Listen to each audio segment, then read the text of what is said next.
고린도 전서 11장 보시겠습니다. 고린도 후서 11장 보시겠습니다. 원하건대 너희는 나의 좀 어리석은 것을 용납하라. 내가 하나님의 열심으로 너희를 위하여 열심을 내노니 내가 너희를 정결한 처녀로 한 남편인 그리스도께 드리려고 중매함이로다. 그러나 나는 뱀이 그 간계로 하와를 미혹한 것 같이 너희 마음이 그리스도를 향하는 진실함과 깨끗함에서 떠나 부패할까 두려워하노라. 만일 누가 가서 우리가 전파하지 아니한 다른 예수를 전파하거나 혹은 너희가 받지 아니한 다른 영을 받게 하거나 혹은 너희가 받지 아니한 다른 복음을 받게 할 때에는 너희가 잘 용납하는구나. 나는 지극히 크다는 사도들보다 부족한 것이 조금도 없는 줄로 생각하노라. 아멘. 네, 우리가 지난 시간에 이제 로마서 3장 23절, 24절을 봤었는데요. 모든 사람이 죄를 범하였으며 하나님의 영광에 이르지 못하더니 그리스도 예수 안에 있는 속량으로 말미암아 하나님의 은혜가 값없이 의롭다 하심을 얻은 자 되었느니라. 이건 뭐 이번 주일에도 언급됐었던 말씀이지만 사실 모든 성경이 동일하겠습니다만은 이 말씀은 더더욱 우리 모든 설교와 양육에 우리 교회의 모든 가르침의 근간이 되어야 됩니다. 그 이유는 우리의 실존을 말해주잖아요. 우리가 어떤 존재인지, 왜 구원을 받아야 되는 존재인지, 왜 우리가 하나님이 없이는 존재일 수가 없는지를 명확하게 알려주는 말씀이니까 그렇습니다. 사실 이러한 기본 전제가 있지 않으면 기독교는 성립될 수 없어요. 그런데 이거를 인정하지 않고 다들 우리도 기독교라고 그러고 우리도 교회라고 하니까 이게 문제라는 것입니다. 우린 대놓고 인본주의예요. 우리는 율법주의예요. 우리는 기독교가 아니에요. 하면은 괜찮아요. 그런데 겉으로는 십자가 걸어놓고 오직 은혜다, 은혜밖에 없다, 오직 믿음이다 말로는 해놓는데 그 오직 은혜와 오직 믿음의 즉 오직 그리스도 오직 말씀이라고 하는 오직 하나님께 영광이라고 하는 그 뜻을 전혀 알지 못해서 말씀을 정반대로 전하니까 그게 문제라는 거예요. 늘 말씀드리지만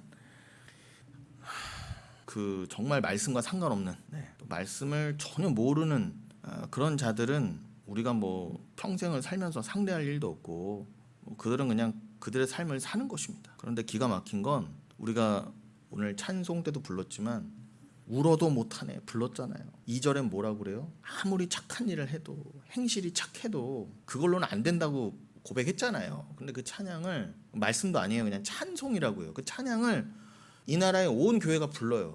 그런데 결국은 말씀도 오직 은혜라 그러고 찬송도 울어도 안 돼요. 하나님 앞에 막 매달린다고도 안 돼요. 착한 일 많이 해도 되는 거 아니에요. 분명히 입술로 고백해놓고 믿는 바는 뭐예요? 실제로 사는 바는요. 내가 주 앞에서 이렇게 많이 뭘 구해봤다, 기도해봤다.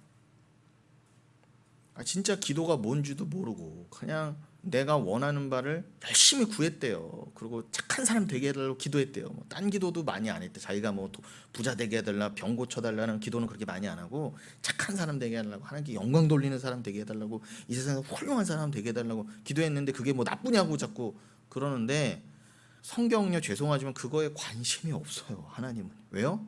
어차피 다 죄인이거든요. 오늘도 말씀드렸잖아요. 모든 사람이 죄를 범하였음에 하나님의 영광에 스스로 오른 사람이 없어요. 그게 문제라는 거예요. 제 말은요. 그게 진짜 문제라고요. 우리가 좀 덜 착하고 술 담배하고 하나님께 몇 시간 기도 못하고 11조 못하는 건 진짜 문제가 아니라니까요. 여러분. 진짜 문제는 의인은 없나니 하나도 없다는 거를 못 깨닫고 그게 무슨 의미고 도대체 기독교는 뭐고 내가 예수를 믿는 바는 뭐고 내가 교회는 왜 다니며 내가 진짜 은혜와 진짜 믿음이 뭔지는 아는가에 전혀 관심이 없다는 게 진짜 문제라는 것입니다. 더 기가 막히고 심각한 거는 진짜 내가 깨달았다는 나도 사도 바울조차도 나는 날마다 죽노라 그러고 나는 죄인 중에 괴수라 그러는데 더 심각한 거 아니에요 여러분? 사도 바울은 나는 나은 지 8일 만에 할례부터 받기 시작해서 율법의 열심히 둘째가 라면 서러운 자다 나는. 그리고 사도행전 22장에서 이제 내가 죽으려고 예루살렘 들어갔을 때 첫 설교할 때 뭐라고 그랬어요? 사도 바울이 그 드로비모 때문에 한참 오해받고 나서 죽을 뻔했잖아요. 천부장이 구해주지 않았으면 죽을 뻔한 상태에서 천부장한테 헬라말로 내가 이 사람들 앞에서 잠깐 설교해도 되겠느냐, 네가 헬라말을 아느냐 하고 올라가서 자기를 죽이려고 했다니까. 정말로요. 사도 바울을 일부러 오해했단 말이에요. 오해하고 싶어서. 저 인간이 분명히 사도 바울은 그 예수님의 동생인 사도 야고보의 말을 듣고, 그래 뭐 복음 안에서 자유한 자가 뭘 행하고 안 하고가 뭐 그렇게 중요해? 갈라디아서 6장이나 고린도서 7장처럼 할례? 그거 중요한 거 아니야. 내 마음에 진짜 할례를 받는 것, 신명기 10장이나 신명기 31장 말씀처럼 진짜 내 마음에 할례를 받는 게 중요한 거지, 그거를 깨닫고 나면은 몸의 할례는 중요한 게 아니야. 내가 몸의 할례를 받았다고 해서 천국 가는 거 아니야라고 했다면, 여러분 육신의 행위로, 아니 할례 받아도 안 된다는데, 할례 받아도 하나님이 의롭게 안 해주시긴다는데, 그 행위 자체는. 그럼 여러분들이 할례도 안 해본 사람들이, 유대인도 아닌 사람들이 해봐야 뭘 그렇게 해봐요. 여러분 율법 지켜본 적도 없잖아요 우리는요. 그런데 무슨 행위를 내놓느냐는 거예요. 그러니까 그 사도 바울이 뭐라고 했다고요? 그런 거 중요한 거 아니야. 저 지금 예루살렘이 사도 바울이 왔다고 들끓고 있어요. 그렇게 하나님을 열심히 섬기던 사람이 갑자기 헷가닥해 갖고 저거 지금 예수를 전하고 다니는데, 그 인간이 지금 예루살렘 들어왔대. 죽이자 기회 봐서 죽이자 이러고 있을 때, 사도 야고보가 우리 성도 중에 정결례를, 이제 서원 기간이 끝나서 정결례를 지키는 그 기간이 끝났음을 성전에 신고해야 되는 4사람이 있다. 그러면은 그 사람은, 서원 기간이 끝난 사람은 제사장한테 가서 공식적으로 다 서원 기간 끝났습니다 하고 정결례로 마무리를 해야 되는 거예요. 그 정결례 절차 중에 하나가 자기의 머리를 깎아서 불에 태우고 드리는 제물을 불에 태워서 그게 공식적으로 딱 너는 서원 기간 끝났다 이렇게 되는 거예요. 서원의 진짜 뜻은 뭐라고요? 철시 없어서 내가 얼마 드리면 나한테, 내가 100만 원 드리면 집 한 채 해주세요, 이런 게 서원 아닙니다 여러분. 내가 뭐 드리면 우리 아들 서울대 보내주세요, 이거 서원 아닙니다. 그거는 잡교들이, 무당교가 하는 서원이고요.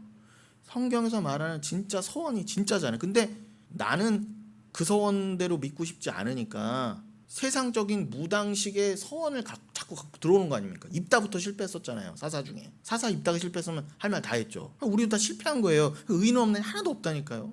아니 도대체 서원도 몰라. 서원도. 그래 사도 바울이 서원도 모르는 주제 것들 앞에서 뭔 말이 통해요. 근데 그래 그게 뭐 중요해, 이렇게 가서 정결례 그게 하는 게. 서원의 진짜 뜻은 뭐라고요? 하나님이 원래 하나님은 나를 원수 삼아 나를 죽이셔야 마땅한데 예수 그리스도로 말미암아 나를 용서해 주셨구나. 그 진짜 용서의 뜻은 제가 주일에 말씀드렸잖아요. 죄와 무관하게 된 자.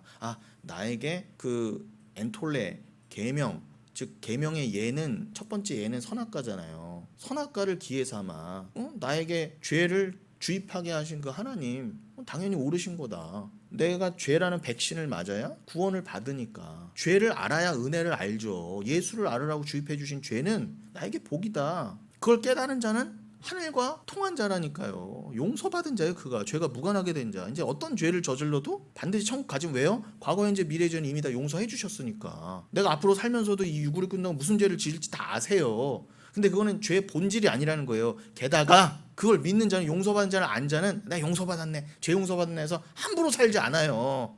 근본적인 죄의 뜻을 안 자는 지엽적인 죄도 안 지으려고 노력하는 삶을 산다니까 여러분. 방종하지 않고. 그런 사람이 뭐 할례 받고 안 받고 뭐 정결례 받고 안 받고가 무슨 중요한 게 있겠어. 근데 하도 지랄하니까 예루살렘 안에서. 그럼 뭐 어려워?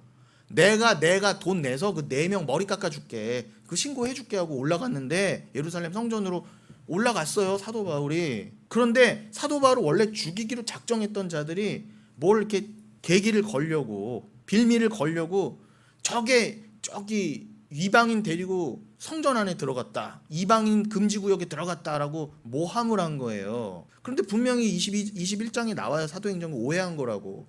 드로비모, 에베소 출신 드로비모랑 같이 갔지만 사도 바울은 그와 함께 성전 들어간 적이 없어요. 야, 뭐하러 굳이 그걸 빌미를 만들어. 들어가도 되지만 저 인간들이 저러고, 야, 그 성전 네가 꼭 안 들어가도 네 그 자체가 성전인데, 눈앞에 성전이 보여도 안 들어가도 괜찮아, 이렇게 된 거예요. 여러분, 비행기 오늘 같으면 그 사람들은 걸어갔어요. 근데 여러분들은 비행기 표 내고 갔는데, 딱 성전 갔더니 지금 성전 있지도 않지만, 성전 있다 쳐요. 예루살렘 간데 거기 예루살렘인 건 성전 아닙니다 여러분. 성전 터예요. 그러지만 이슬람 그 황금 타원이 들어가 있잖아요. 만약에 거기가 아직도 성전이 서 있다 쳐요. 여러분이 비행기 몇백만 원씩 내고 갔는데 여기까지 왔는데 어떻게 여기 못 들어간다고 해요. 들어가도 상관없는데 설령 너무 돈이 아깝고 들어가고 싶어도 내가 못 들어가도 상관없어. 뭐 내가 저 성전 꼭 못 들어간다고 내가 하나님 앞에 죄를 짓는 것도 아니고 내가 구원 못 받는 것도 아니야. 이렇게 자유하시란 말이에요.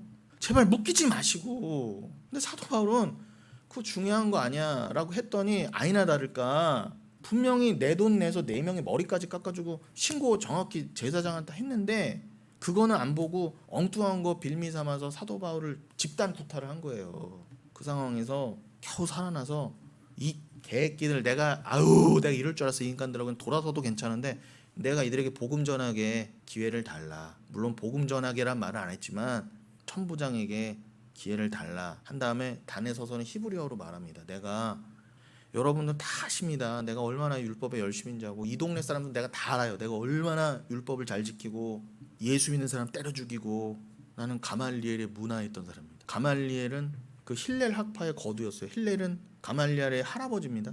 그 당시에 바리새파는 샴마이 학파, 힐렐 학파가 나눠 있었어요. 그 양 기둥이었단 말이에요. 그 중에 한 학파인 힐렐 학파의 거두가 가말리엘이었습니다. 그 가말리엘의 문화생이었어요. 그것도 아주 수제자급에. 그러나 그거 다 헛된 것입니다. 그렇게 하나님 믿어선 예수를 모를 뿐더러 율법 열심히 지켜도 그 율법을 통해 내 죄를 못 깨닫고 예수를 못 믿으면 다 꽝입니다, 여러분. 여러분 여기 있는 사람 다 지옥이에요. 그 말했어요. 지금 좀 전에 나한테 돌 던지던 사람들 앞에서 더 돌 맞으려고 환장했지. 게다가 내가 저것들한테 내가 복음 전하나 봐라. 진짜 저거 너 나쁜 인간 그런 마음을 들만한데 들을 인간 들어라 그러고 진짜를 말해주는 거예요. 그중에 한 명도 안 들었어요. 설교 중간에 또 돌 던지니까 천부장이 아예 데리고 나갔다고요. 유대인도 그 수준이었어, 여러분. 그럼 우리는 할 바가 뭐가 있겠습니까? 근데 제가 하고 싶은 말은 이 얘기가 왜 나왔어요? 사도 바울은 그렇게 율법에 있어서 완벽한 자였는데도 나는 죄인 중에 괴수고 나는 날마다 죽어야 된다 그랬어요. 나는 오호라 나는 공고한 자로다. 왜요?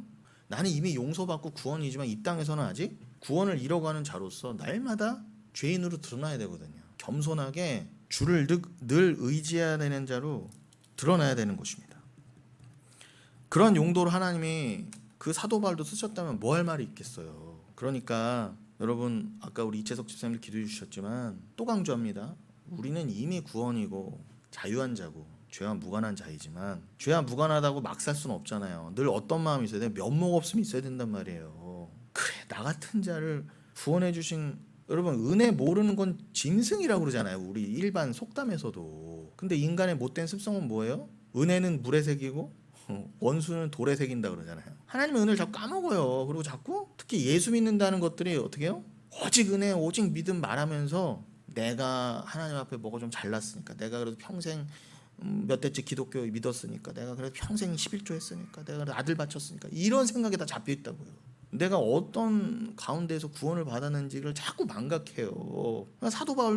사도 바울조차도 그러니까 그 위대한 사도 바울조차도 나도 아무것도 아니다 니들에 비하면 똑같은 나도 죄인이고 심지어는 뭐라고 그래서 자기 성경에서 다 죄인이다. 의인 없나니 하나도 없고 아무도 스스로 하나님의 영광에 이른 자가 없으니 누가 하나님 앞에 감히 교만할 수가 있느냐. 겸손해라. 죽는 순간까지 너희는 죄인으로 격발될 수밖에 없어. 그게 하나님이 일부러 그러시는 게 아니라 그냥 하나님이 상황 하나만 줘도 말씀 한 구절만 갖다 줘도 인간은 그냥 태생부터가 죄라 그냥 죄밖에 안 드러나는 거야 그 앞에서. 그리고 분명히 예수 믿고 나는 구원받았다면서도 이 세상에 있을 때는 말하는 게 다 죄고 성경이 그러잖아요. 생각하는 게 죄고 너희들의 목구멍이 열린 무덤이고 아니 뭐 도대체 살수록 불교로 치면은 업만 자꾸 쌓이는 거 업보만 불교 용어로 치면 그러니 여러분 이게 오래 살수록 좋은 겁니까 여러분? 전혀 그렇지 않은 것 같아요. 오래 살아봐야 부끄러움만 쌓이고 주 앞에 정말 죄만 쌓여요.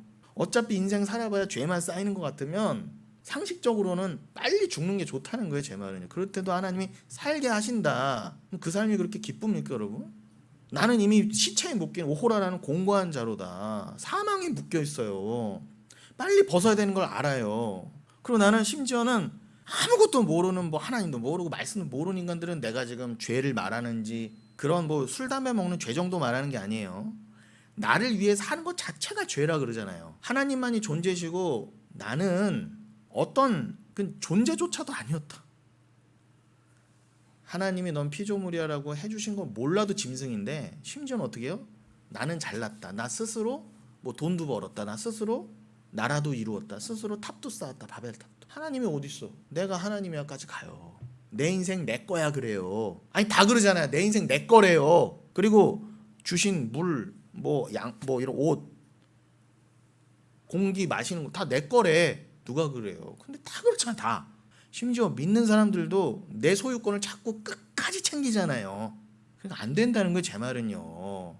의인이 있을 수가 없다는 거예요. 제 말은 뭐 예수를 믿는 건커녕 하나님 앞에 내 건 아무것도 없습니다. 나는 아무것도 아닙니다. 고백도 안 되는 주제에 그러니까 주가 오실 수밖에 없었던 거예요. 진짜 죄도 모르는 존재한테 죄부터 알려줘야 될 거 아니에요. 근데 이걸 다 거부하고 예수부터 죽여버리니 그것도 다 예정됐다는 거예요. 저는 정말 하나님이 안 그러셔도 되는데 저는 진짜 제가 하나님이었으면 무슨 신경을 써요. 죄의 일이 벌어지만도 못한데. 신경 안 쓰셔도 돼요. 하나님 입장에서는 하나님인데. 여러분들이 굳이 옆에 기어가는 개미를 신경 써야 돼요? 안 써야 돼요? 버려진 강아지 개새끼를 여러분이 챙겨야 돼요? 꼭 유기된 거? 괜찮아요. 안 해도 죽든지 말든지. 근데 난 도대체 하나님이 왜 우리를 도대체 신경 쓰시는지 뭐 우리가 잘난 존재도 아니고 의로운 존재도 아니고 뭐 하나님 난 죄인이에요 먼저 깨닫고 하나님 사랑해요도 안 해봤어요. 심지어 그거 깨달으려고 아들 보내도 아들 내가 먼저 앞장서서 아들을 죽였다니까요. 사도 바울이 그걸 깨달은 거예요. 그 사람 입장에서는 이 유대주의와 율법주의와 이 세상이 얼마나 간악해 보이고 말 그대로 껍데기로 보이고 말 그대로 뭐 같아 보였지 않겠습니까? 발톱에 때만치도 안 보였을 거 아니에요. 이 세상이요. 앞에 아무리 대통령 있고 재벌 있어도 이게 내가 그렇게 하려는 게 아니라 발톱에 때만도 못해 보이는 걸 어쩌란 말이에요 도대체. 세상이 애들 말로 그렇게 보이는 걸. 그런데 오늘날 교회가 그걸 못 깨닫고 세상에 빌붙어서 다 세상 권력과 돈 앞에서는 그냥 작아지는 그 모습이 한탄스럽다 이 말입니다. 제 말은. 근데 그 모습이 아직도 우리에게 있다는 게 기가 막히다는 거예요. 제 말은요. 이 땅에서 천국에서는 완벽히 그게 해방되는 것이 이 땅에서는 아직도 눈에 보이는 거에 판단이 되고 자꾸 끌리는 내 옛사람이 기가 막힌 거예요. 그게 애통이에요 여러분. 그걸 애통 가운데 깨닫고 그러니 나는 오늘도 점선하니 주를 믿어야죠로 가는 게 신앙생활인데 그 당시 사도 바울 때부터 지금까지도 이 다른 종교나 다른 사람들은 제가 뭐 신경 안 쓰잖아요. 말 그대로 그냥 걔네들은 그냥 길가의 잡초 같은 건데 근데 뭐예요? 어차피 다 같은 잡초인데 예수 믿는 척하는 것들 자기가 뭐 좀 돼 보이는 것처럼 자꾸 말하는 말로는 오직 은혜 그러는데 결국은 내가 했다 은혜 아니고 내 지분이 많어 이런 인간들이요. 가장 역겹다는 거예요. 가장. 근데 이거를 이해를 못 해주네. 인본주의자들은 둘째치고라도 교회 안에 그런 진짜 인본주의자들이요. 진짜 은혜를 모르고 기독교를 모르는데 기독교인 척하는 사람들이 야 우리 다 예수 믿잖아. 우리 다 교회잖아. 야 우리 다 십자가 걸고 있잖아. 그러면 너도 주의종 나도 목사 뭐 너도 성도 나도 교인. 그럴 거면 교단과 교파는 뭐하러 나눕니까? 기가 막혀요. 교단과 교파는 진간이 나눈 것이고요. 원래는 개혁주의밖에 없어요. 진짜 기독교는 진리는 하나라니까 여러분. 그 하나 입장에서 보면은 그러니까 저는 사도 바울도 그 어차피 같은 유대인이고 유대교 출신인데 보면은 다 그냥 먼지거든요. 근데 굳이 하나님이 그 먼지 위에 성령을 부으셔서 그 마른 뼈다귀를 올리시듯 세우시듯 사도 바울이 그 심정으로 이 먼지들 앞에서 말씀을 탁 쏟은 거예요. 마치 향유값 탁 깨트려서 옥합 향유를 붓듯이 혹시나 그 중에 살아날 먼지가 있을까 하여 그냥 목숨 내놓고 죽어도 좋아. 차라리 지금 죽여라. 지금 죽는 게 나는 그냥 죽기를 각오한 거예요. 근데 기가 막히면 죽기를 각오한 자가 자꾸 살아나네. 자꾸 살려주시네 하나님이. 그것도 기가 막힌 거예요. 사도 바울은 빨리 끝내고 가고 싶은데 자꾸 살려주셔. 정한 때가 있다는 것입니다. 그러니까 여러분 우리는요 정한 때까지 그냥 살면서 어떻게 해요? 애통한 가운데 여기서 애통한 자 눈물 흘리는 자 천국에서 웃습니다. 여기서 웃을 생각하시면 안 돼요. 살수록 죄만 쌓일 뿐이고 살수록 내가 보일 뿐이고 살수록 빨리 주님 곁에 가고 싶을 뿐인 거예요. 그렇게 사는 사람의 목적이 돈 버는 거겠어요? 단순히요? 뭐 칭찬받는 거겠습니까? 아닙니다. 지금 이미 모든 사람이 죄를 범하였음에 하나님의 영광에 이르지 못하더니 그리스도 예수 안에 있는 성령으로 말미암아 하나님의 은혜로 값없이 의롭다 하심을 받은 것뿐이야. 이걸 깨달은 자에게 인생이 무슨 그렇게 큰 재미와 이 땅에서 내가 주체가 된 그 의미가 있겠냐 그 말입니다. 이건 영이 아니고는 통할 수가 없어요. 그래서 여러분 이사야서 2장을 좀 읽고 넘어가면은 이사야서 2장에 이렇게 되어 있습니다. 제가 참 좋아하는 말씀 중에 하나라고도 예전에 소개해드렸던 것 같은데 2장에 12절부터 좀 읽어보겠습니다. 11절 죄송합니다. 2장 10절부터 읽어보겠습니다. 읽는 김에 5절부터 읽을까요? 네, 읽는 김에 5절부터 읽겠습니다. 야곱 족속아, 저는 이렇게 성경을 다 통으로 읽는 걸 좋아해서 웬만하면 길게 읽으려고 그러니까 저거 설교가 길어지는 거겠지만 야곱 족속아 오라 우리가 여호와의 빛에 행하자. 그리스도를 믿으라는 거죠. 야곱 이건 죄인의 상징입니다. 주께서 주의 백성 야곱 족속을 버리셨으면 그들에게 동방 풍속이 가득하며 그들이 블레셋 사람들 같이 점을 치며 이방인과 더불어 손을 잡아 언약하였습니다. 하나님께서 야곱 족속을 심판하셨던 그죠? 역사적으로도 계속 야곱을 이스라엘 민족을 심판하셨잖아요. 그러니까 여러분 야곱 족속 이스라엘은 항상 이중적 의미가 있다고 그랬죠. 진짜 하늘의 이스라엘을 품음과 동시에 그것을 설명하는 이 땅에서 진짜 늘 하나님께 채찍질 맞았던 그 민족적 이스라엘을 다 품는 겁니다. 근데 어느 쪽이 되든 다 설명이 되잖아요, 여러분. 그냥 말씀이 있다 보면 이제는 이런 거 뭐 굳이 설명 안 드려도. 그러니까 여러분 왜 이게 또 우리하고 관계가 있는 거예요? 그게 왜 다 통하는 말씀인 거예요? 우리가 이런 모습이었잖아요, 여러분. 세상과 손을 잡고 이방인과 손을 잡고 우리가 이방인이었고 자체였고 우리는 원래 하나님께 버림을 받았다니까, 여러분. 7절 그 땅에는 은금이 가득하고 보화가 무한하며 그 땅에는 마필이 가득하고 병거가 무수하며 육적인 이스라엘의 눈에 보였던 그 가나안의 그냥 겉으로 보이는 모습이었죠. 진짜 가나안 말고요. 이 세상 생각하시면 돼요. 가나안이 이 세상의 상징이기도 하니까. 그냥 우리가 봤을 때는 여기 이렇게 돈이 많고 풍성하고 여기가 천국이지. 보화가 무한하고 삼성 갤럭시가 엊그제 또 신제품이 나왔단다. 인간이 이렇게 위대하다. 마필이 가득하다. 이렇게 벤츠 BMW 같은 좋은 차들이 넘쳐나고 이렇게 위대한 세상. 8절 그 땅에는 우상도 가득하므로 그들이 자기 손으로 짓고 자기 손가락으로 만든 것을 경배하여. 그래 그걸 다 우상 삼는 거예요. 뭐까지 우상이 됐어요? 자기 자식, 자기 가족, 자기 나라까지 다 우상이 되는 거죠. 심지어 이 바보들이 자기 손가락으로 만든 거를 하나님 삼는다는 거예요. 주일에도 말씀드렸지만 소가 하나님인데 하나님이 진짜 하나님은 야훼야. 내가 그걸 율법을 일단 알려줄게로 하시기도 전에 지들이 금송아지 만들어 놓고 이게 하나님이다. 이게 우리를 구원하신 야훼다. 다 죽어나갔어요, 여러분. 똑같습니다.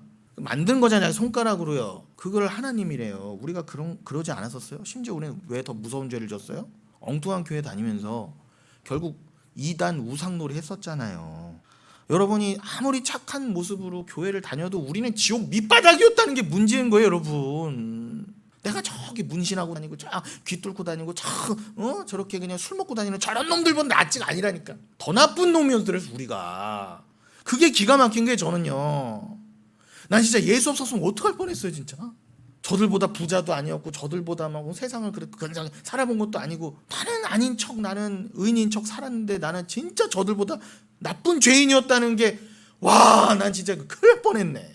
여기 어디에 여러분 그냥 저 잡초처럼 살아가는 진짜 말 그대로 세상 사람들 얘기가 어디 써 있어요? 우리 얘기 써 있잖아요, 여러분. 우리 얘기. 가짜들 얘기요. 9절 천한 자도 절하며 귀한 자도 굴복하오니 그들을 용서하지 마옵소서. 근데 그걸 깨닫는 자들의 입술에서 뭐가 나와야 돼요? 이 고백이요? 저들을 용서하지 마옵소서. 여기 어디에 저 깡패들 저 옆에 지나간 사람 쳐 죽여 주십시오 이런 말 안 하잖아요. 10절 너희는 바위 틈에 들어가며 진토에 숨어 여호와의 위엄과 그 광대하심의 영광을 피하라. 이거를 근거로 계시록 6장이 쓰였던 거예요. 6장 15절 제가 몇 번 강조했죠. 그날의 심판 날에는 세상의 군왕들이 어떻게 해요? 저 하나님 보좌와 보좌 우편의 어린 양이 진노로부터 우리를 가려달라. 온 우주의 돌과 산이 다 나를 짓눌러도 짓눌려도 괜찮으니까 날 가릴 수만 있다면 그 하나님의 진노에서 세상 모든 바위들아 내 위로 쏟아져다 그러잖아요. 그 말씀이 괜히 나온 게 아니라 이사야서 2장을 근거로 나온 거라니까요. 그러니까 구약과 근거 없는 계시록 해석은 아무것도 아닌 거예요, 여러분. 11절 그날에 눈이 높은 자가 낮아지며 교만한 자가 굴복되고 여호와께서 홀로 높임을 받으시리라. 이겁니다. 이거 주님만이 영광을 받으실 거예요. 아까 지난주부터 본격적으로 읽은 오늘도 강조하고 있는 로마서 3장 23절 4절이 뭐라고 했다고요? 모든 사람이 하나님의 영광에 이르지 못한다. 영광은 오직 하나님 거예요. 근데 다들 지금 죄인들은 뭐 하고 있어요? 영광 놀이 하고 있잖아요. 하나님의 영광을 자꾸 훔치고 있잖아요. 도둑질하고 있잖아요. 그러나 주님이 다 보고 계시다가 심판하실 때는 어떻게 하신다고요?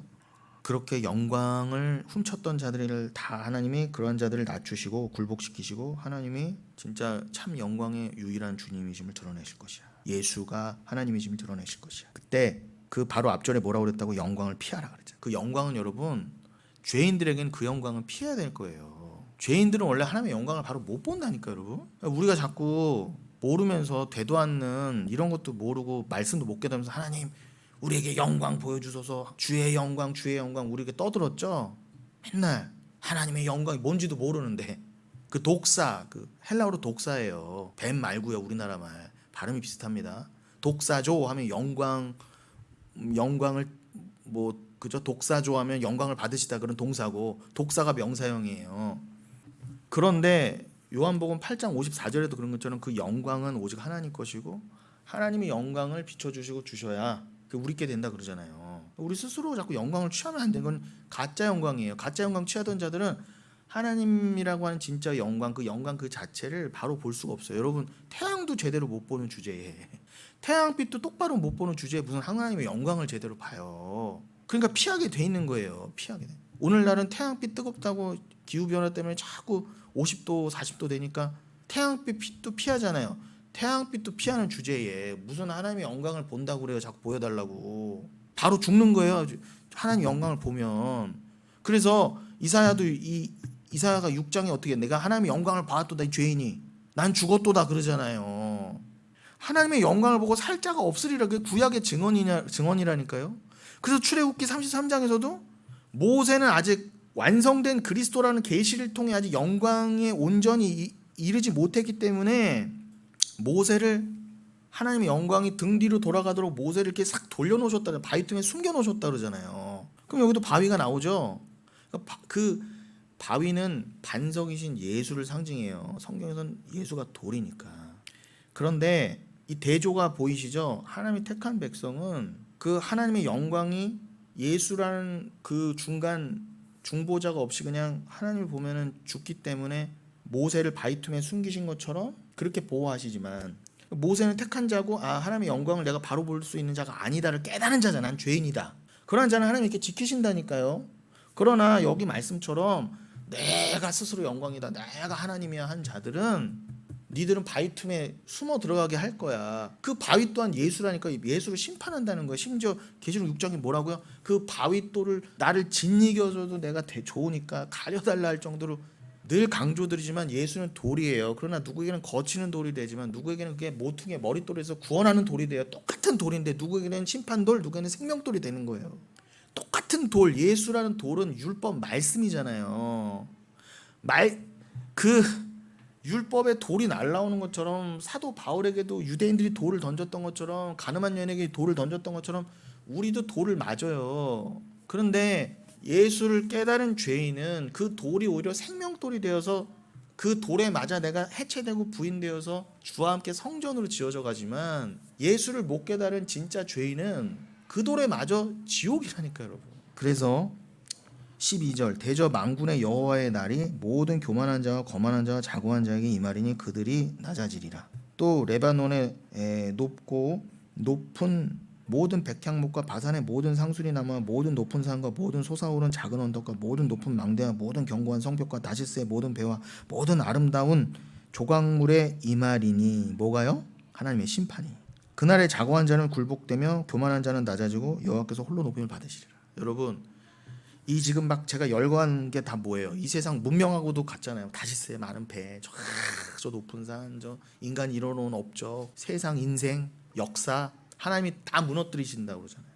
근데 도대체 이 세상에서 뭘 그렇게 즐기면서 천년만년 살면서 예수 이름까지 빌어먹어가며 도대체 무슨 복을 그렇게 받으려고 하는 것입니까? 참 너무 가증스러워요. 가족일지라도 그런 모습이 저의 옛 모습이기 때문에 더 그래요. 심지어 그걸 가르쳤어. 예수 믿으면 이런 게 복이지라고. 아닌 거 알면서도 위에서는 그게 복이라고 하라고 하니까 마지못해 아닌 거 알면서 복 받아라 이랬던 저요. 이랬던 저 아주 그냥 손을 찍어내고 싶어요. 그 안수했던 손을, 혀를 찍어내고 싶고요. 그러니 여러분, 그저 우리는 또 강조합니다. 애통하면서 내 옛사람을 보면서 나를 구원하신 주를 찬양하고 그 모든 죄에서 나는 해방되고 모든 죄를 내가 끊었다 생각했지만 오늘도 또 스물스물 기어나오는 이 옛사람을 보면서 여러분 애통해야 돼요. 자기 부인은 절대 내게 아니고 안 되는구나 가시면 되는 것입니다. 그런 여러분, 진짜 죄가 뭐라고요? 자기는 존재도 아닌데 자꾸 하나님 없이도 난 존재가 될 수 있다고 여기는 자들, 심지어 교회 안에서 오직 은혜로 떠들지만 입술은 떠들지만 이제는 내가 점점 하나님 은혜를 의지하지 않아도 되는 좀 홀로 설 수 있는 자로 되어가는 거를 기특하게 여기고 그거를 마치 성숙한 그리스도인인 것처럼 하는 자들. 아니 하나님의 은혜가 아니었으면, 피가 아니었으면 너는 존재조차도 아니야. 이거를 말해주려고 오늘도 교회에서는 의인 없나니 하나도 없고 모든 사람이 죄를 범하였음에 하나님의 영광 이르지 못한다가 선포돼야 되는데 자꾸 이런 말씀을 뒤로 하고 뭘 가르치겠노 도대체. 그럼 뭐만 남아요? 율법주의와 기복주의밖에 안 남는 거예요. 뭐 해라 그러면 복받는다. 자꾸 조건을 붙이는 거죠. 기도해라 몇 시간, 그것도 정해줘요. 근데 그 기도가 무슨 내용인지도 관심 없어. 그냥 무조건 기도하래. 주여 주여 하면서. 그러면 복 받을 거야. 이런 무식한 게 어디 있습니까? 차라리 신천지나 통일교처럼 따로 교리를 만들든지. 정말 안타깝습니다. 여러분, 이거는 계속 현재 진행이에요. 이 땅에서 벌어지고 있는 일이고 내 안에서 일어나고 있는 일이에요. 이게 빨리 끝나야 돼요. 그래야 전쟁이 끝나는 거예요. 일단 내 안에 이 전쟁이 끝나야 돼요. 그래야 나는 영원한 안식이고, 저는 언제 죽을지 모르지만 일단 제가 개인적 종말이 있고 나서, 종말은 두 가지잖아요. 개인적 종말과 이 전체적인 종말이요. 이 전체적인 종말은 내 개인적인 종말을 설명하기 위함이고, 또 내 개인적인 종말이 세상의 종말과 포함되어 있음과 동시에 어쨌든 개인적인 종말과 이 전체 전 우주적인 종말은 언젠가 종결된다는 거예요.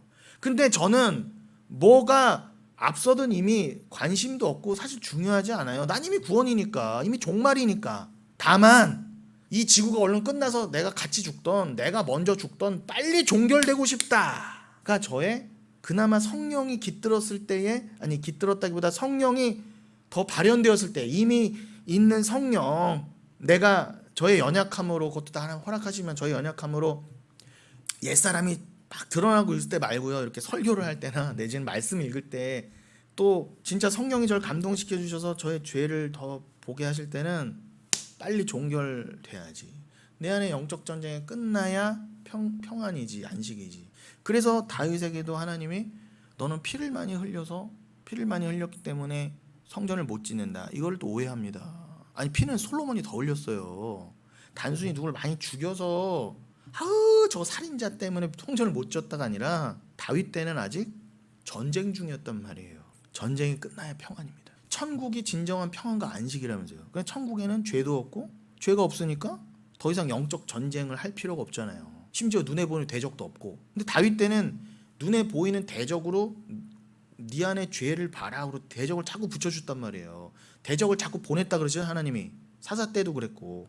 이 원수 새끼들이 아니라니까 하나님 자꾸 보내시는 거예요. 너 안에 죄를 보라고. 그럼 하나님이 보내신 자들, 그럼 하나님 또 다윗에게 힘을 줘서 다윗이 다 죽였잖아요, 이렇게요. 근데 하나님이 보내시고 다윗에게 힘 주셔서 다윗이 죽이게 하셨는데 네가 피를 많이 흘려서 성전 못 짓는다 이렇게 하시겠어요, 하나님이요? 그런 말도 안 되는 하나님이 어디 있어요? 그런 의미가 아니라 진짜 천국을 배우게 하시려고, 또 그 다윗의 인생을 통해 진짜 천국을 깨닫게 하시려고, 그렇게 내 안에 전쟁이 드글거리는 그러한 것과 똑같은 반대급부로 세상에서의 전쟁, 너와의 대적들도 보이게 하시면서, 야 여기는 천국이 아니야, 여기는 안식이 아니야.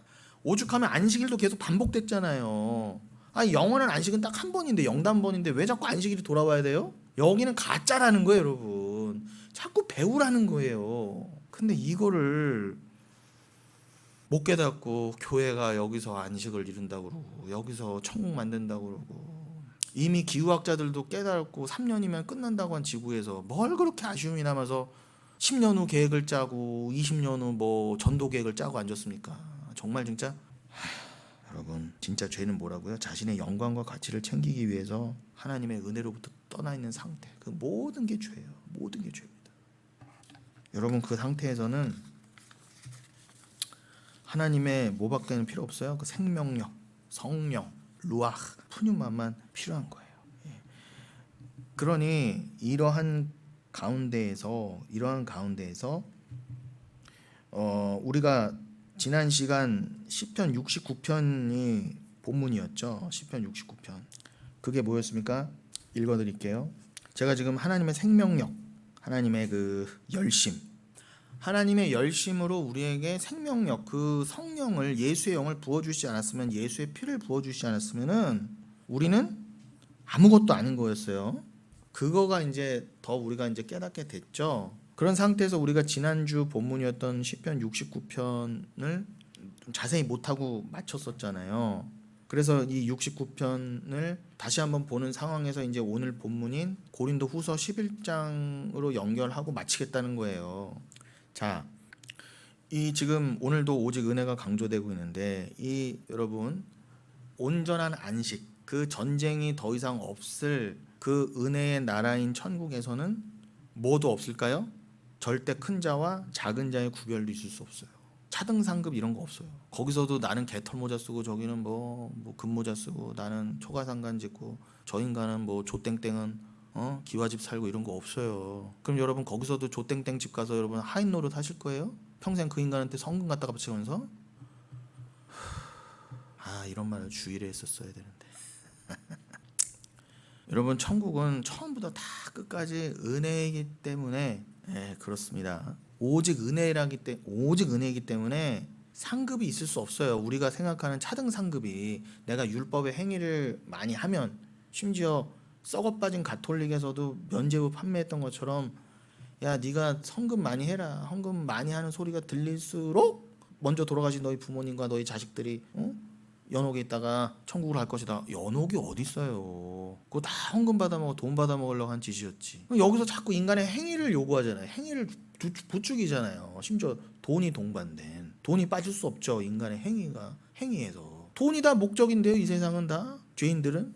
그런데 이게 교회까지 침투해서 그렇게 타락을 시키는 건데 하나님이 그 일만하게 뿌린 돈을 교회에 침투하게 만드신 거죠. 마치 로마서 7장에서 그 계명이 그 죄가 계명을 틈타 기회를 틈타 우리에게 들어온 것처럼 그렇게 하시는 거예요. 다. 그런데 그걸 깨달은 자는 이게 다 보인 자에게는 그게 다 유익이라는 거예요. 일만하게 뿌린 돈의 유혹도 그러면 합력하여 선이었네. 내가 죄인임을 깨닫게 해서 들어온 죄라면 그게 나에게 합력의 선이었네. 나의 모든 이런 연약함과 나의 구원의 필연성을 위해서 예수를 꼭 믿게 하시려고 나에게 허락되신 모든 삶의 모습들은 지금까지 나의 인생은 우연이 아니었네. 이렇게 가야지. 아직까지도 목사란 인간들도 나 왜 아직 이렇게 살아야 돼요? 나는 왜 아직 돈도 없어요? 나는 왜 아직도 이렇게 개척교회도 못해요? 나는 왜 이렇게 돈이 없어서 뭐도 못해요? 어떻게 이런 말들이 나오냐 말이에요.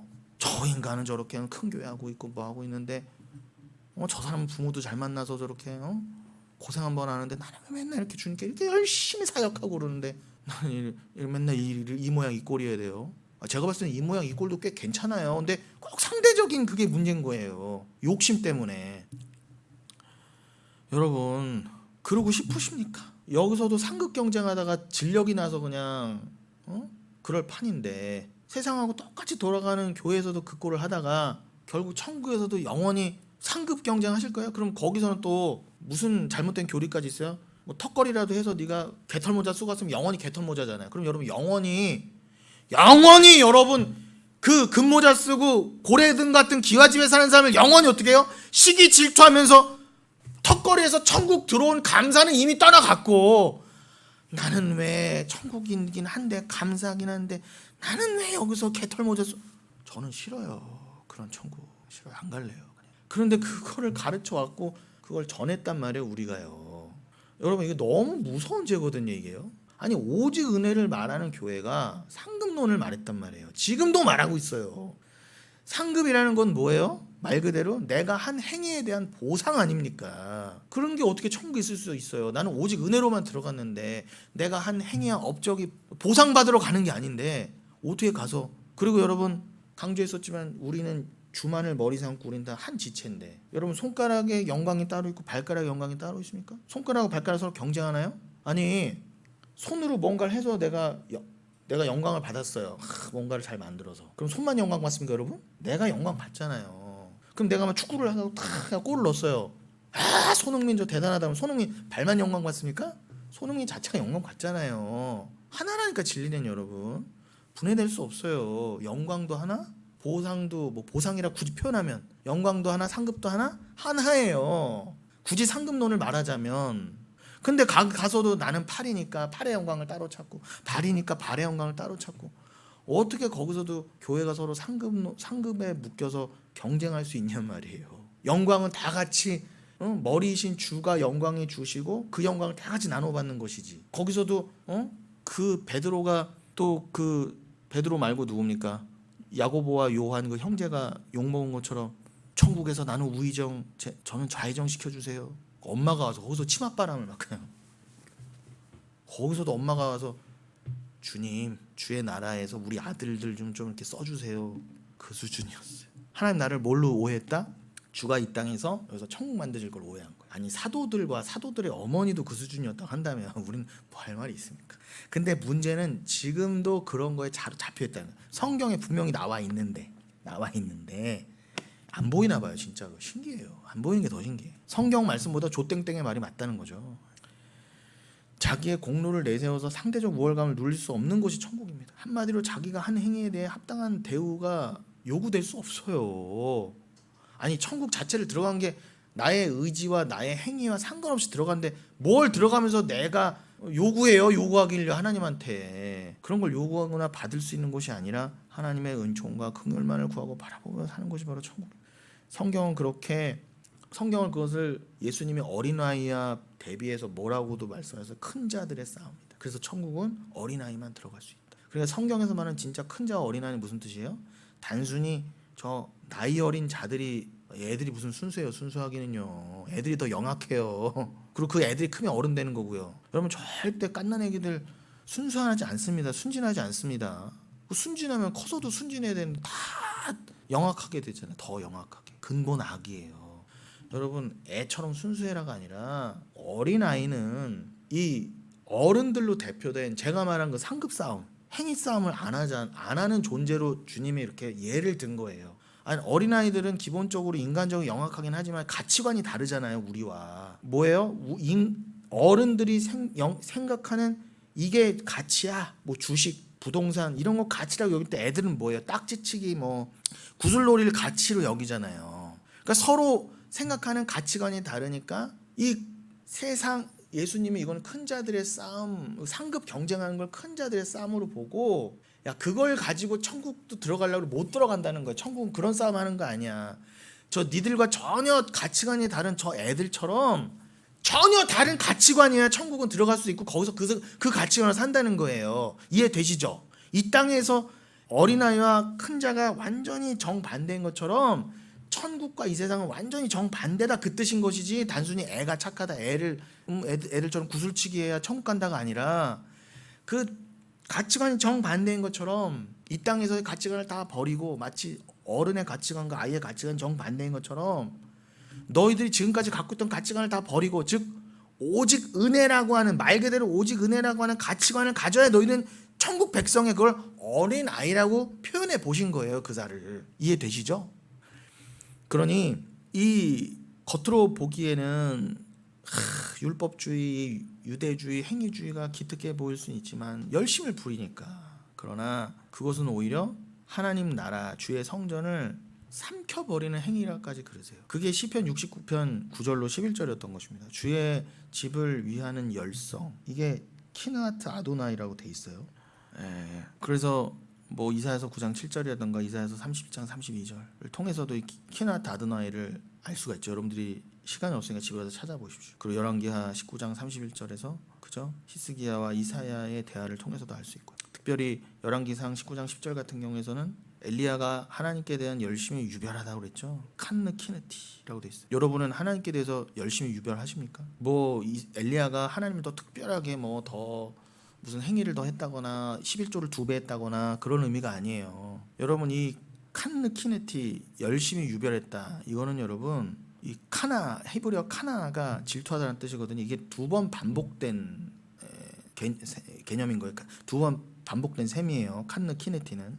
그러니까 쉽게 말하면은 질투하고 질투하더니 이 뜻이에요. 엘리야가 하나님께 대해서 어떻게 했다고요? 질투하고 질투하더니. 원래 질투는 하나님 거죠. 그 질투를 엘리야에게 심어주신 거예요. 여러분 하나님은 우리만 사랑하세요. 니들 사랑을 오해하지 말고 사랑 오해하면 저주야. 그거 경고할게 내가. 이게 말라기 1장이었죠. 그래서 내가 야곱을 사랑해. 심지어 혈통적으로는 에서가 형이지만 난 에서는 미워하고 버렸고 야곱만을 사랑해. 그러세요. 하나님 그렇게 하셔도 됐다는데. 그러니까 하나님은 에서는 버리시고 그 질투의 사랑이 누구에게만 쏟아진 거예요? 야곱에게만. 그런 것처럼 이 엘리야는 어떻게 해요? 하나님께 대해서 그 질투를 받아 하나님께 대해서 열심히 유별해서 어떻게 해요? 하나님만 사랑하는 게 말 그대로. 이해되시죠? 여러분 강아지들 보세요. 이런 리트리버 같은 개는요. 이게 그냥 하나의 예가 될 수 있으니까 조금 이렇게 이해하실 만한 예가 될 수 있으니까 주인이 리트리버를 이뻐하다가 리트리버는 더더욱 뭐 모든 개가 마찬가지지만 진짜 주인만 바라봐요. 밥 없어도요. 밥 없어는 살지만 주인 사랑 없으면 못 살아요. 주님 정말 주인만 바라봐요. 심지어는 그 주인이 자기 새끼를 이뻐해도 질투하더라고. 리트리버는 자기를 쓰다듬어 달라고 새끼 뒤로 물리고 머리 디미는 게 리트리버예요. 저는 여기 개를 보면서 많은 걸 느낍니다. 정말로. 근데 여러분 이 개 주인들이 실수하면 안 되는 게 물론 장난치려고 그러지만 옆에 자기 개가 있는데 다른 집 개를 이렇게 흉내라도 아유 예쁘다 그러잖아요. 그럼 얘가 엄청 질투해요. 그러다 물어버린다고요. 심지어 죽여요. 근데 그 질투 자체는 게 숭고한 거예요, 여러분. 의의 관계잖아요. 의가 뭐예요? 하나님은 오직 나의 하나님. 성도만 사랑하셔야 돼요. 애서 사랑하시면 안 돼요. 근데 그 이전에 뭐예요? 하나님은 나만 사랑하신다예요. 야곱만. 하나님이 애서도 사랑하시면 안 돼요. 그 질투로 우리도 하나님만 사랑해야지. 근데 왜 다 심판이에요? 하나님도 사랑하고 딴 것도 사랑하니까. 하나님도 사랑하고 세상도 사랑하고 하나님도 사랑하고 내 자식 색 사랑하니까 심지어 하나님 내 자식 좀 어떻게 해주세요 자꾸 이러니까 하나님 눈에는 어떻게 보여요? 하나님 그냥 도구예요. 도구. 하나님을 사랑하는 게 아니에요. 보니까 내 자식을 더 사랑하고 내 자식을 사랑하는 건 뭐예요? 나 사랑이라는 거야. 너는 너를 더 사랑하네? 이렇게 되는 거예요. 그건 다 죄야. 이렇게 되신 거예요. 너는 마음을 다하고 뜻을 다하고 힘을 다해 내 하나님 야훼만을 사랑하라면서요. 근데 우리는 그렇게 못한다니까요. 그래서 우린 죄인이라는 거예요. 그래서 주가 오셔서 사랑의 영을 부어주셔야 되는 거야. 야, 너가 했던 사랑은 다 가짜야. 심지어 부부 사랑, 자식 사랑 다 가짜야. 근데 왜 아직도 그거 붙들고 막 그러고 있어. 근데 지금 말해도 또 못 벗어나면 거기서 못 벗어나요. 인간 죽었다 깨어나도 안 돼요. 인간은요. 그래서 예수 믿어라 해요. 너희로서는 안 된다. 나를 못 끊어내는데 어떻게 의인이에요 그게요. 절대 자기 부인을 우리 스스로 할 수 없습니다. 하나님이 질투하신다니까 여러분. 그러니까 질투를 받는 게 사실은 게 귀한 거예요. 너는 나만 바라봐야 돼. 왜 자꾸 옆을 바라보니 너는? 근데 그거에 있어서 엘리야는 최선을 다하게 됐다요. 엘리야가 한 게 아니라 하나님이 그렇게 하셨다. 칸느 카느티 죄송합니다. 칸느 키느티 그거 뭐 발음이야 좀. 질투하고 질투하더니. 여러분 질투하시는 하나님을 잊지 마십시오. 하나님만을 사랑하지 못하는 걸 애통해하세요. 여러분이 못 얻어내는 걸 애통해하지 마시고. 그래서 출애굽기 20장 5절, 출애굽기 34장 14절, 신명기 4장 24절, 신명기 5장 9절, 에스겔서 8장 3절, 에스겔서 30장 5절, 나훔서 1장 2절, 스가랴서 1장 14절 질투하시는 하나님을 배우시기 바랍니다. 그런데 그 시편 69편으로 돌아가면 뭐라고요? 주의 집을 위하는 열성이 나를 삼켰다. 주를 비방하는 비방이 내게 미쳤다. 이게 무슨 의미라고요? 지금도 끊어내지 못한 여러분이 여러분 자기 애가 여러분을 삼킨다는 거예요. 오늘날도 교회 다닌다, 영혼교회 다닌다고 하면서도 여러분한테 드러날 수밖에 없는 그 큰 자 싸움, 세상 것들 경쟁, 보이는 것들을 판단, 우리 교회 안에서조차도 부리려고 하는 그 열심, 그게 여러분을 삼킬 거라는 거예요. 끝까지 여러분을 마치 베드로 전서의 5장에서처럼 우는 사자가 입을 벌리고 삼키려고 하는 것처럼 여러분들을 계속 삼키려고 할 거예요. 그러나 그게 원래 그게 먹혀서 여러분이 지옥에 끌려가는 게 맞는데, 기가 막힌 건 주님이 거기서 늘 보호해 주신다, 깨닫게 해주시고. 10절, 내가 곡하고 금식하였더니, 곡하고 금식하는 건 종교 행위의 대표죠. 죽어라고 했는데 그것이 도리어 나에게 욕이 되었다. 하나님이 오히려 그거를 비방거리로 삼아 주시는 거예요. 너 그거 뭐 그렇게 금식 기도하고 한 거 너 대단한, 나 더운 여름에 기도원 갔어요. 왜 가요 도대체? 왜 가요? 그냥 골방에서 기도하세요. 자기 부인을 위해서, 나라와 민족을 위해. 다 보는 앞에서 땀 뻘뻘 흘리면서 기도원 좀 가지 마시고, 기도원 버스 몇십 대 가느라고 그 매연 때문에 지구가 더 더워지고 있어요. 내가 굵은 배로 내 옷을 삼았더니 내가 그들의 말거리가 되었나이다. 여러분, 이 말씀을 제자들이 어디서 이 말씀을 생각했다고 그래요? 다윗의 이 말씀을요. 요한복음 2장에 나오죠. 13절부터 좀 읽어드릴게요. 오늘 고린도후서 15장까지 10일 가야 되는데 좀 빨리 가보겠습니다. 유대인의 유월절이 가까운지라 예수께서 예루살렘으로 올라가셨더니 성전 안에서 소와 양과 비둘기 파는 사람들과 돈 바꾸는 사람들이 앉아있는 것을 보시고 노끈으로 채찍을 만드사, 제가 좀 빨리 읽지만 여러분들 집에 가셔서 천천히 읽으시면서 다 동그라미 치면서 읽으셔야 돼요. 유월절, 예루살렘, 성전 안, 채찍, 이러한 중요 단어들을 다 꼼꼼히 색칠해가면서 보세요. 노끈으로 채찍을 만드사 양이나 소를 다 성전에서 내쫓으시고 돈 바꾸는 사람들의 돈을 쏟으시며 상을 엎으시고 비둘기 파는 사람들에게 이르시되 이것을 여기서 가져가라. 비둘기 가져가. 이 인간들아, 내 아버지의 집으로 장사하는 집을 만들지 마라. 오늘날 다 이러고 있죠. 비둘기만 갖고 들어와요. 다 갖고 들어와요. 그때 제자들이 성경 말씀에 주의 전을 사모하는 열심히 나를 삼키리라 한 것을 기억하더라 그랬어요. 성경 말씀에 기록된 그라포, 기록된 것, 이게 어디라는 거예요? 시편 69편 9절이라는 거예요. 근데 이 요한복음 2장은 헬라어로 돼 있으니까 헬라어를 보면 주의 전, 오이코스, 이건 집이죠. 주의 집입니다. 주의 집이나 주의 전이나, 그 오이코스, 주의 집, 주의 전, 진짜 주의 집은 어디에? 하나님 나라, 천국. 그것을 사모하는 열심, 젤로스, 젤로스에서 젤러시가 나오잖아, 질투. 그 사모하는 열심, 그러니까 열심은 질투가 맞아요. 열심히 나를 삼키리라 한 것을 제자들이 기억한 것입니다. 그런데 여러분, 저는 이걸 읽으면서 제자들이 지금 오순절 성령 전에 이것을 생각했다고 그러는데, 제자들이 이때 그냥 그 칸느 키네티, 엘리야의 그 열심으로 이 말씀을 이해했다고는 저는 생각하지 않아요. 그냥 문자적으로 생각난 거예요. 예수님 왜 저러셔?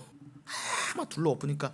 여러분, 성전을, 여러분 오늘 우리 권사님들이 늘 그러시지만 수요예배 오시면은 꼭 30분 전에 오셔서 여기 청소하시고 물걸레질하시고 비질하시고 이렇게 하시거든요.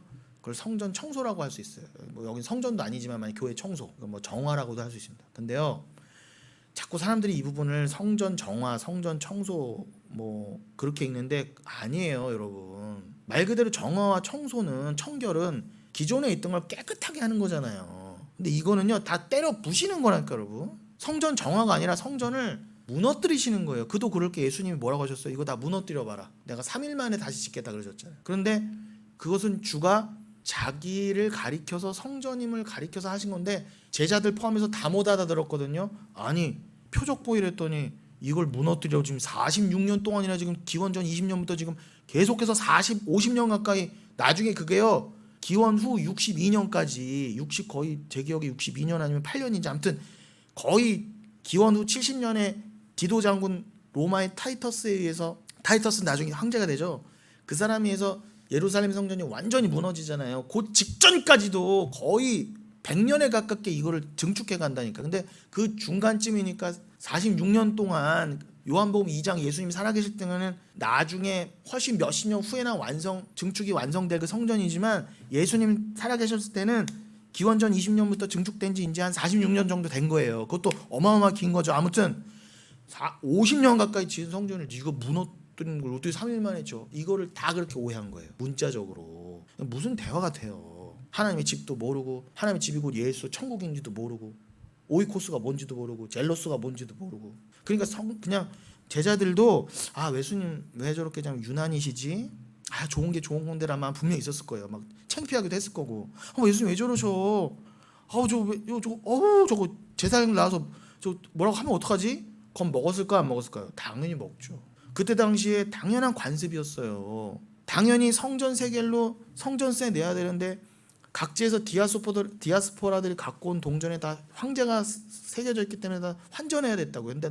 근데 대제사장, 제사장 이 인간들이 수수료 50%까지 붙여가면서 받아먹은 거예요. 그리고 길게는 설명 안 하겠지만 아무튼 몇 군데에 요세푸스의 기록 같은 데 보면은 세 곳인가 네 곳이 있었대요. 공식적으로 그 재물 파는 곳, 양 파는 곳 있잖아요. 그거 다 누가 주관했다? 주의 종들이.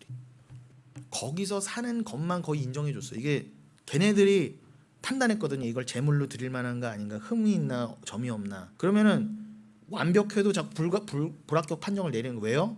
너 이거 어디서 샀어 이 재물? 너 왜 우리가 주관하는데 가게에서 안 사 이 재물을? 이렇게 되는 거예요. 그냥 굳이 어디서 멀리 데려올 게 아니라 성전 앞에서 그걸 다 사갖고 그냥 그거 들고 들어가면은 제사장들이 합격 이렇게 해주는 거예요. 그게 성전이에요? 그게 교회입니까 여러분? 그걸 다 들러 엎으신 거예요. 근데 제자들이 예수님 이거 원래 했던 건데 그거 다 그럼 어떻게 그거 뭐 다 장사하는 사람들도 있고 돈 벌어먹고 살아야 되고 이게 지금 몇백 년을 이어온 풍습인데 예수님 왜 저러셔 이랬을까요? 아니 당연히 그랬을 거예요 제자들도. 그러니까 그냥 시편 69편이 그냥 문자적으로 전 생각났다고 제 생각이지만 그렇게 이해를 합니다. 아무튼 그 난리 버거지가 펴지니까 당연히 예수님이 그거를 의도하시고 하니까 제사장들이 뛰어나왔을 거 아니에요. 근데 네가 유대인들이 뛰어나와서 네가 무슨 표적을 네가 이런 일을 행하니 무슨 표적을 우리에게 보이겠느냐 그럽니다. 18절에. 그게 무슨 말이에요? 야 네가 이런 거 보니까 네가 좀 대단한 사람 같은데 네가 진짜 메시아야? 그러면 증거를 보여줘봐. 이런 일을 우리에게 할 수 있는 분은 메시아밖에 없으니까 빈정되는 거죠. 네가 우리 앞에서 기적 보여줘봐. 이렇게 기적 보여 최슈 또 이런 거예요. 또 벌떡 일어나게 하고 부자 만들어봐. 다 썩어빠진 기독교란 말입니다. 근데 예수님이 그렇게 하실 수 있었는데 어떻게 하셨다? 이 성전을 허물라. 그럼 내가 3일 만에 세우리라. 그러신 거예요. 진짜 그 눈앞에서 꽝꽝꽝 다 때려보시고 3일이 아니라 3초 만에도 세우실 수 있는데 말씀 하나 던지신 거예요. 저는 이해를 할 수가 없어요. 저 같으면 다 죽였을 텐데 거기 있는 것들. 유대인들이 이래 이 성전은 46년 동안에 지어졌거늘 네가 3일 동안에 일으키겠느냐 하더라. 그러나 예수는 성전된 자기 육체를 가리켜 말씀하신 것이라. 죽은 자 가운데서 살아나신 후에야 제자들이 이 말씀하신 것을 기억하고 성경과 예수께서 하신 말씀을 믿었더라. 그때서야 예수가 하신 말씀이 그 뜻이었구나. 이때까지 몰랐다니까요. 그렇게 불가능입니다. 우린요. 제자들도 안 됐던 거예요. 실제로 눈에 보고도 안 됐던 거라니까 여러분. 예수가 앞에서 상을 들러 없는 걸 보면서도 못 깨달았단 말이에요. 제자들도요. 그럼 우리는 도대체 뭐예요 여러분? 어떻게 여러분은 믿음을 가지시고 이걸 깨닫게 되셨나요? 6월절에 예수께서 예루살렘에 계시니 많은 사람이 그의 행하시는 표적을 보고 그의 이름을 믿었으나 심지어 예수님은 어떻게 하셨다? 예수는 그의 몸을 그들에게 의탁하지 아니하셨으니 이는 친히 모든 사람을 아시며 또 사람에 대하여 누구의 증언도 받으실 필요 없었으니 이는 그가 친히 사람의 속에 있는 것을 아셨습니다. 한마디로 뭐예요? 인간 안 믿었다는 거예요. 예수님 해도 그래 막 우쭐하지 않으셨다는 거예요. 내가 니들 속을 아는데 니들은 그냥 다 죄인이야. 니들이 나를 지금 뭐 영광을 돌린다 뭐 찬송한다 해도 나는 니들 의지하지 않아. 그러시는데 오늘날 교회가 왜 쪽수 자꾸 그러고 있습니까? 인간 쪽수, 그놈의 쪽수. 그냥 SNS에 우리 목사님 최고, 우리 목사님이 진짜 목사님, 우리 목사님 말씀 짱, 이런 거에 왜 다 그 놀이들을 하고 있냐요 도대체. 고린도후서 11장 1절로 5절을 읽고 마치겠습니다. 오늘 본문이죠. 원하건대 너희는 나의 좀 어리석은 것을 용납하라. 여기서 용납하라는 이제 어리석음, 아프로시네, 이것을 용납하라. 아네코만이라고 되어 있습니다. 원어가요. 이게 4절에 똑같이 쓰였어요. 용납하라. 근데 이게 이 문맥이 뭐냐면 그 용납하기를 바란다 이거거든요. 지금 사도 바울이요. 근데 뭘 용납하기를 바란다고요? 나의 어리석음을. 근데 이게 전체적 맥락을 잘 읽으셔야 돼요.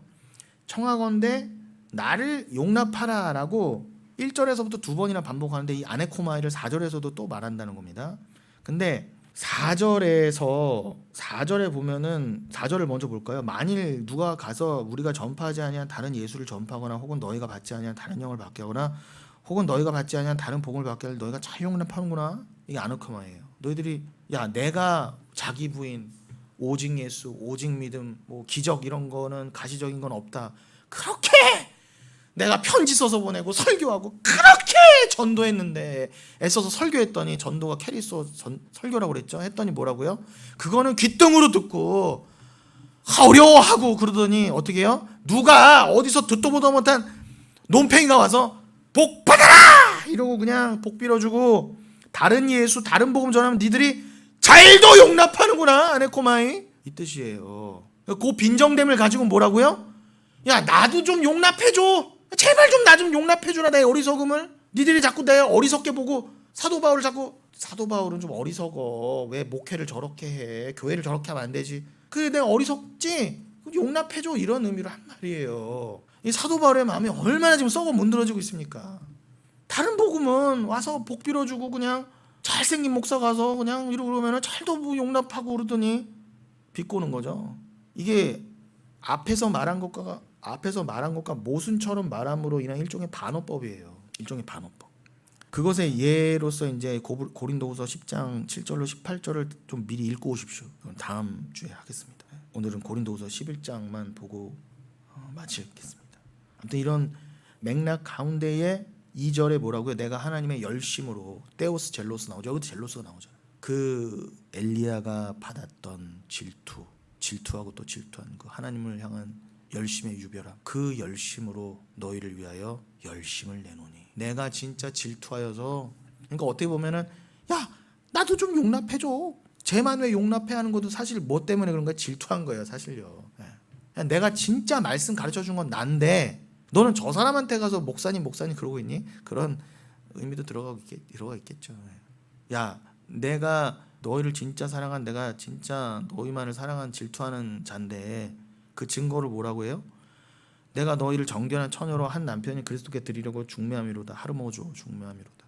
진짜 중매자는 나야. 그리스도라는 남편을 깨닫게 해서 그리스도와 연합하게 하는 자는 나야. 그러면서 3절에 뭐라 합니까? 그러나 나는 뱀이 그 강기로 하와를 미혹한 것 같이 너희 마음이 그리스도를 향하는 진실함과 깨끗함에서 떠나 부패할까 두려워하노라. 왜 자꾸 열심을 부린다고 그래요? 니들이 하와잖아. 하와는 여인은 교회를 상징하죠. 너희가 생물학적인 남녀를 떠나서 교회는 다 여인입니다. 근데 여인이 하와가 그 교회를 상징하는 거죠. 근데 여러분 뱀한테 누가 먼저 꼬임을 받았어요? 아담이 아니라 하와였단 말이에요. 근데 이걸 가지고 그래서 여자가 문제야 이런 말 하고 싶은 게 아니라 하와가 상징하는 바는 교회라니까요. 여러분 교회가 죄를 저지른 거예요. 하나님 허락하신 바지만. 그런데도 불구하고 나는 그 타락한 여인 그 교회를 정결한 처녀로 만들어서 다시 진짜 아담이신 고린도 전서 15장에서 그러죠.